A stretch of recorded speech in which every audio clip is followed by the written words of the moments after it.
The Love That Never Died. Part 3. The Shadows. Close in.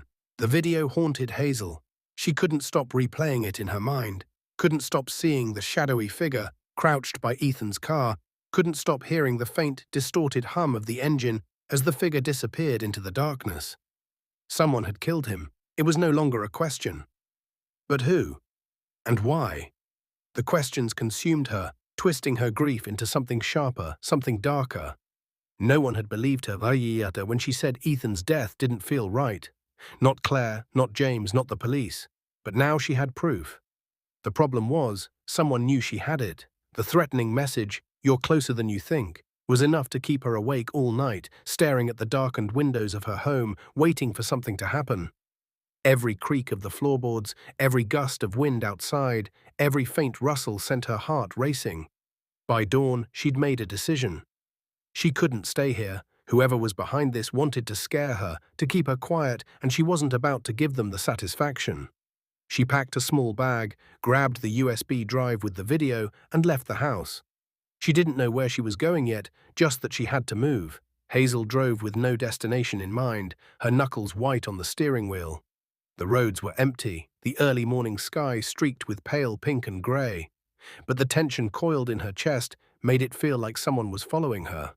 She kept glancing in the rearview mirror, half expecting to see headlights behind her. But there was nothing. The world outside felt surreal, like it didn't belong to her anymore. She passed by neighborhoods where people were waking up, sipping their coffee, getting on with their ordinary lives. She envied them. They didn't know what it was like to be haunted. By ghosts, by memories, by fear. She pulled into a motel parking lot just off the highway, the kind of place where no one asked questions. The clerk barely looked at her as she paid in cash and took the key to her room. The room itself was small and smelled faintly of mildew. But it didn't matter. She just needed somewhere to think, somewhere to plan her next move. That night, the dreams came again. This time, she wasn't in the field. She was standing on the side of a dark road, the wind howling around her. She recognized it immediately.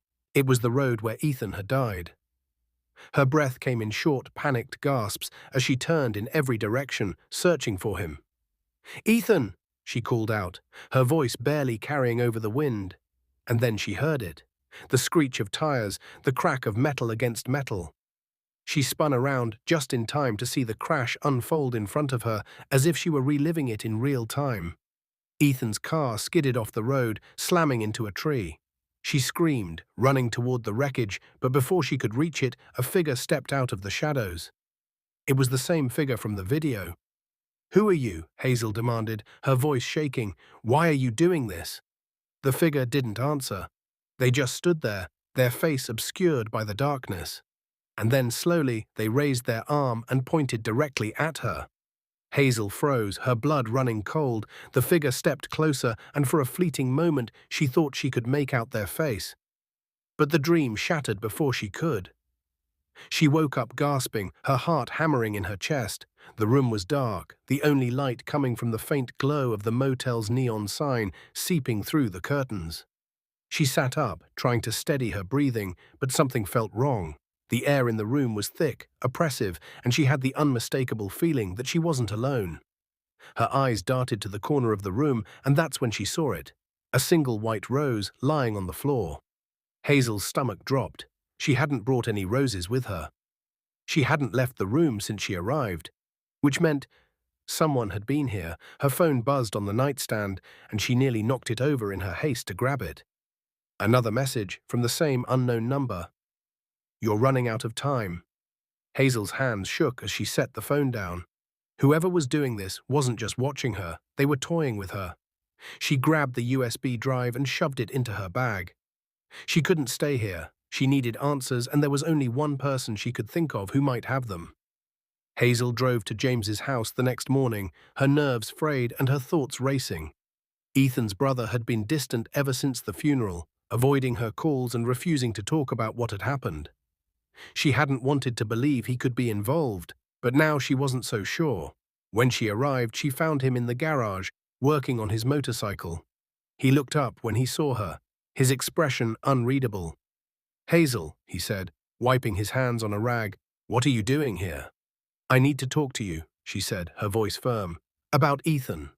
James sighed, running a hand through his hair. Hazel, we've been over this. No, she interrupted. You don't get to brush me off this time. I know the brakes on his car were cut. I know someone killed him, and I need to know if you had anything to do with it. James's eyes widened, and for a moment she thought she saw a flicker of guilt cross his face. What are you talking about? Don't lie to me, she said, stepping closer. Ethan told me someone close to us was responsible. If you know something, you need to tell me. James hesitated, avoiding her gaze. Hazel, I don't know what you're talking about. But his voice wavered, and she could see the tension in his shoulders. He was hiding something. Before she could press him further, her phone buzzed again. She pulled it out of her pocket, her heart sinking when she saw the message. You shouldn't have done that. Hazel's blood ran cold. She looked up at James, her voice trembling. Who else knows I'm here? James frowned, confused. What are you talking about? But before she could answer, the sound of shattering glass echoed from inside the house.